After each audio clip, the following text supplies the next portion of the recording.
Morning, it's the 2nd of June 2025, it's a Monday morning. I see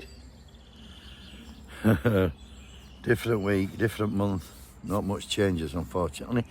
Today we're going to talk about Zia Yusuf, but before that, it's 40 years, yesterday's 40 years since the anniversary of the Battle of the Beanfield. That's where like 1,300 police knocked fuck out of 500 hippies basically, tried to stop them going, well they did stop them going to Stonehenge, battered them, they did, and got away with it. And despite lots of calls for an inquiry, there's never been one, and there never will be one.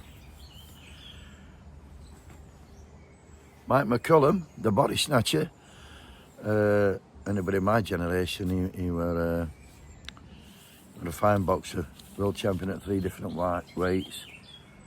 I think I know, he won 49, lost 5, drawn 1, and he was never knocked out. Rest in peace, Mike, what a fighter he was. Then we've got, there were 1,100 migrants come on yesterday, or 1,200, I don't know, I'm sure they make numbers up as they go along, but I thought it's interesting, since Reform UK took over Kent County Council, seems to have increased, doesn't it? I mean, can't they not know about it? Kent, Dover's in Kent, that's where they're coming over. They're in charge of council. Can they not do it? I don't know. Do they want to? Probably not. Well, we're on about Reform. What did I see that Farage just said they're going to take donations to their party by cryptocurrency now, Bitcoin basically. And I'm just thinking, well, why would they do that? I know somebody will come on here and say it's very traceable, but I'll tell you now, they're doing that for one reason. So they don't know who's donating.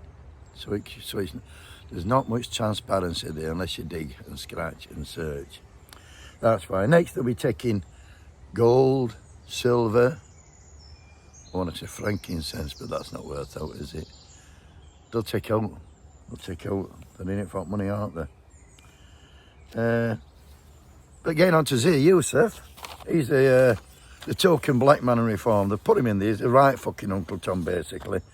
He's a racist, he's bastards, and they put him in there so they can be racist. So they can be racist and say, oh, we're not racist, we've got a black bloke chairman. That's why they've done it, no other reason. Oh, and plus he's a fucking multi-millionaire, that does help, he bought the position. And it's interesting, they were on news yesterday and I thought,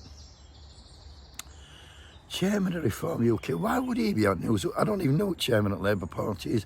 I don't know what Chairman at Tory Party is. I certainly don't know what Chairman at Lib Dems are. And I know they've never been on fucking telly to my knowledge, so why would he be on? Spouting his shit. A multi-millionaire, private educated, another man of the people. And the man who was allegedly threatened twice by racist Rupert, hence racist Rupert gets kicked out for being too racist, and then it's totally unfounded allegations, no's come on it.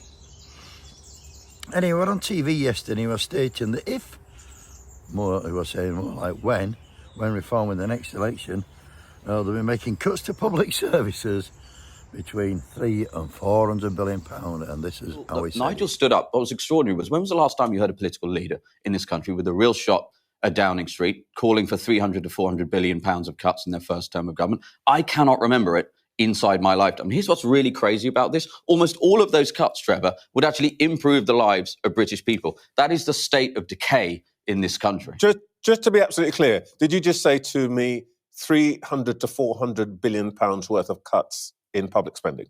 Correct. That's what you're aiming inside the first term. Yeah, that's exactly what Nigel said in his speech last week. I don't know how to keep his face, a safe face. All of these cuts would improve the lives of British people. He must think we're fucking stupid. Well, we are actually. He's right.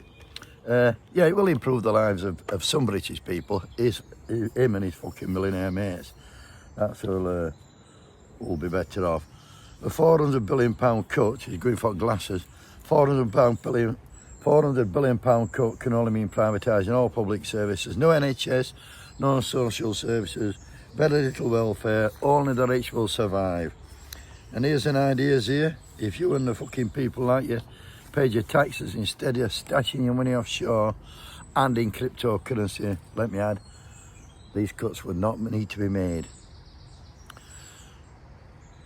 Welcome to Britain, the country where the richest people have convinced the poor people that even poorer people are the problem.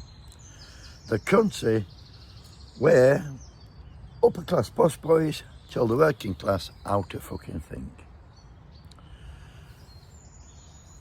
I've told you before, the rich want more immigration so they can keep the poor poor.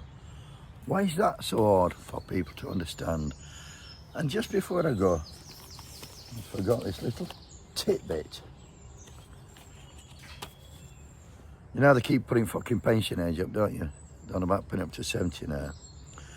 A single person state pension is £230, 25 pence a week. Meanwhile, one day in the House of Lords gets you 361 quid per fucking day. Have a great day, buddy. Wakey, wakey! Let's have the bastards out. Down with reform. Fuck 'em.